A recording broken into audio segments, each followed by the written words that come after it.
Halo semuanya, kami dari kelompok 3 beranggotakan Benaya, Eka, Teresia, dan Stephenho akan menjelaskan penerapan gelombang bunyi pada alat musik, khususnya gitar bass. Sebelum itu, kita perlu memulainya dari pengertian gelombang bunyi. Ben, kira-kira gelombang bunyi itu apa sih? Seperti yang sudah diajarkan oleh Bu Resti, gelombang bunyi merupakan suatu jenis gelombang mekanik yang merambat melalui medium seperti udara, air, atau padatan, dan terbentuk oleh getaran suatu sumber suara.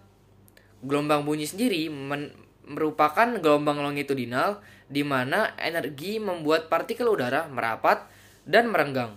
Dengan cara ini pula, energi dirambatkan ke seluruh ruang. Oleh karena bunyi merupakan gelombang longitudinal, maka gelombang bunyi hanya dapat merambat melalui medium dan tidak bisa merambat pada ruang hampa. Nah, sudah tahu kan apa itu gelombang bunyi?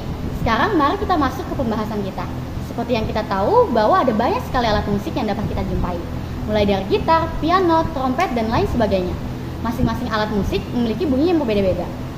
Dan secara tidak sadar, ketika kita mendengarkan alat musik tersebut, kita dapat mengetahui alat musik yang sedang dimainkan tersebut. Mengapa demikian? Itu karena telinga manusia memiliki struktur yang kompleks dan juga sensitif yang dapat mengidentifikasi setiap bunyi. Terdapat 3 tulang pendengaran pada telinga yang dapat meneruskan gelombang bunyi yang akan menggetarkan koklea. Koklea bertanggung jawab untuk merespon getaran suara dengan cara mengubahnya menjadi impuls listrik yang dikirim ke otak melalui saraf pendengaran. Otak kita kemudian mengolah impuls listrik ini dan menginterpretasikannya sebagai suara yang dapat diidentifikasi. Oleh karena getaran yang diterima pasti berbeda-beda, manusia dapat membedakan suara. Selain daripada itu, manusia dapat membedakan setiap bunyi karena setiap bunyi memiliki frekuensi, amplitudo, dan juga warna bunyi yang berbeda-beda, yang menjadikan kekarakteristikan bunyi itu sendiri. Sehingga dengan frekuensi, amplitudo, dan juga warna bunyi yang berbeda, kita dapat dengan mudah untuk membedakannya. Mari kita dengarkan suara Eca dan juga Benaya dengan menutup mata kita. Halo. Halo. Pada suara pertama, kita dapat mengenali bahwa suara tersebut merupakan suaranya Eca. Sedangkan pada suara kedua, kita dapat mengenalinya sebagai suaranya Benaya. Itulah yang disebut sebagai warna bunyi. Eca dan juga Benaya memiliki warna bunyi yang berbeda-beda, sehingga kita dapat membedakan mana suara Eca dan juga suara Benaya. Jadi buat yang belum tahu, gitar bass memiliki peran penting dalam membentuk dasar ritme musik dan mengatur pola harmoni yang ada pada suatu lagu. Gitar bass menggunakan dawai atau senar untuk dapat menghasilkan gelombang bunyi. Alat musik ini memiliki 4, 5, atau 6 senar yang dimainkan dengan cara dipetik menggunakan jari atau plektrum. Senar pada gitar bass lebih tebal dan lebih panjang dari senar pada gitar listrik biasa, sehingga menghasilkan suara yang dalam dan berat.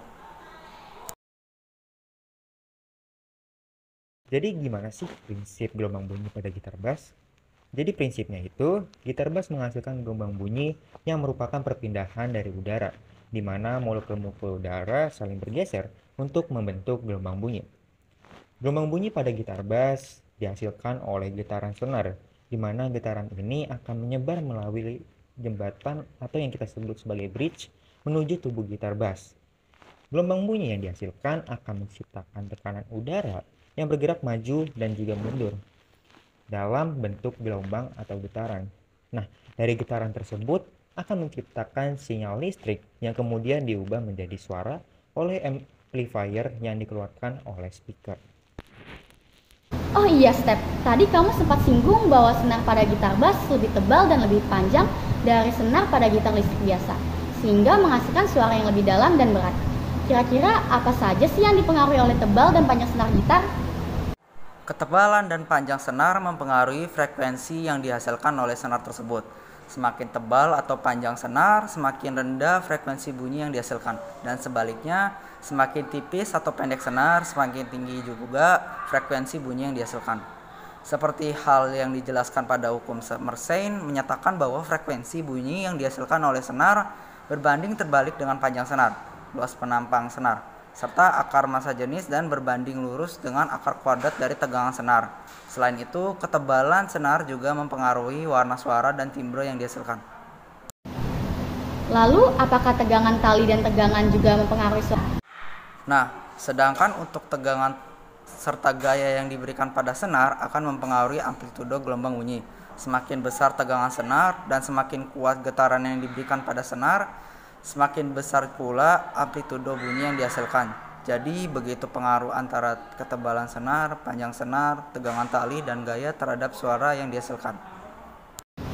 Kalian semua udah tahu belum sih bagian-bagian apa saja yang ada di gitar bass? Ben akan menjelaskan bagian-bagian dari gitar bass. Nah, buat yang belum tahu, bagian-bagian gitar bass yaitu yang pertama adalah headstock. Headstock adalah bagian kepala gitar yang terletak di ujung atas neck. Headstock ini biasanya digunakan untuk menempatkan tuning pegs yang berfungsi untuk menyetel ketegangan senar gitar. Yang kedua ada tuning pegs. Tuning pegs sendiri adalah pegangan yang berfungsi untuk menyetel ketegangan senar pada gitar listrik ataupun gitar bass. Ketika diputar, tuning pegs akan mengencangkan atau mengendurkan senar sehingga dapat disesuaikan dengan nada yang diinginkan. Lalu ada nut. Bagian yang terletak di atas fingerboard yang berfungsi sebagai penopang senar dan menjaga jarak senar tetap konstan di antara frets. Lalu ada neck. Neck adalah bagian yang terletak di tengah-tengah gitar listrik atau gitar bass yang digunakan untuk menempatkan fret dan jari-jari pemain saat memetik senar. Nah, yang selanjutnya kalian pasti sudah tahu, yaitu ada fret. Fret sendiri adalah strip logam tipis yang terletak di atas neck dan dipasang secara teratur untuk membagi senar menjadi beberapa bagian nada yang berbeda. Fret sendiri digunakan untuk mengubah nada senar gitar atau bass jika ditekan ke bagian bawah dengan jari. Lalu ada body, yaitu bagian tubuh gitar bass yang terbuat dari kayu dan berfungsi sebagai resonator yang akan memperkuat suara yang dihasilkan oleh senar dan pickup. Yang selanjutnya adalah pickup. Pickup adalah perangkat elektromagnetik yang terdiri dari kumparan kawat tembaga yang terletak di bawah senar gitar. Pickup berfungsi untuk mengubah getaran senar menjadi sinyal listrik yang kemudian diperkuat oleh amplifier. Lalu ada bridge, atau bagian yang terletak di bawah senar gitar dan berfungsi untuk menyalurkan getaran dari senar ke pickup. Bridge juga digunakan untuk menyetel tingkat aksi senar, yaitu jarak antara senar dan juga fret. Lalu ada volume atau tone control. Kontrol yang digunakan untuk memodifikasi suara yang dihasilkan oleh gitar listrik atau gitar bass. Volume control digunakan untuk mengatur tingkat volume sinyal listrik, sedangkan tone control digunakan untuk mengatur tingkat treble dan bass pada suara yang dihasilkan. Lalu ada output jack atau jack audio yang terletak di badan gitar dan berfungsi untuk menghubungkan gitar ke amplifier melalui kabel. Nah, kira-kira buat yang penasaran nih, kenapa sih ketika kita nekan senar pada fret yang berbeda itu bakal ngasihin suara yang beda? Padahal itu cuma kita tekan di fret yang berbeda doang kan, harusnya itu bukan jadi masalah yang besar. Dan kenapa bisa sampai menghasilkan nada yang berbeda? Jadi, ketika kita menekan senar pada fret yang berbeda-beda pada gitar, maka akan menghasilkan suara yang berbeda.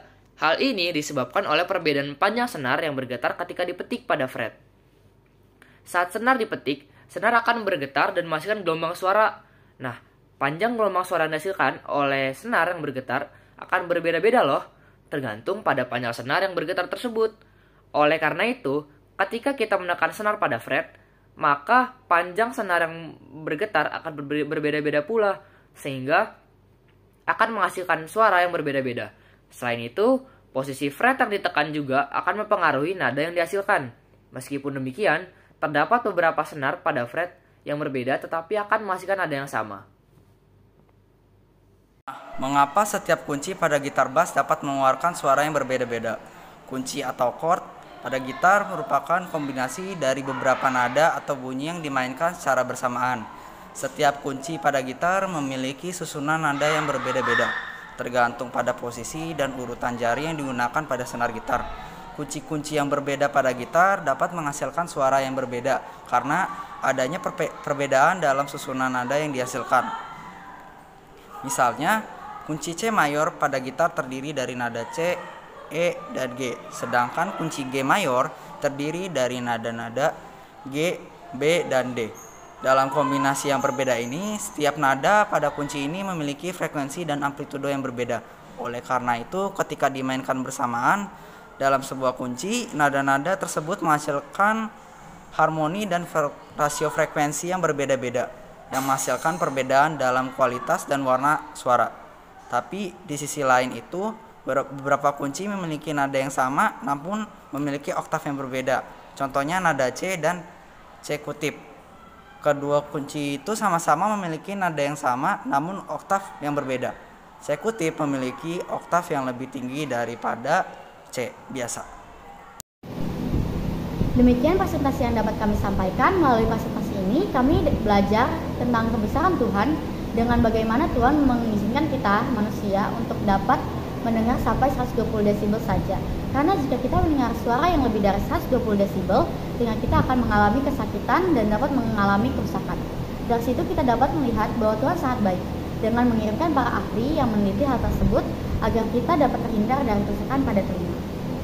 Bayangkan saja jika para ahli tidak Tuhan kirimkan, pastinya kita tidak akan tahu taraf intensitas pendengaran kita dan mengalami hal yang tidak kita inginkan. Namun, kita manusia yang telah jatuh ke dalam dosa cenderung merasa tidak puas dengan suara yang dapat kita dengar dan malah mendengarkan musik dengan taraf yang tidak mampu kita terima.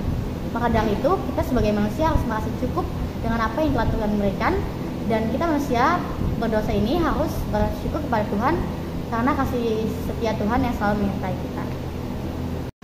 Terima kasih untuk teman-teman semua yang telah mendengarkan. Kami harap presentasi kami dapat menambah pemahaman kalian mengenai gelombang bunyi.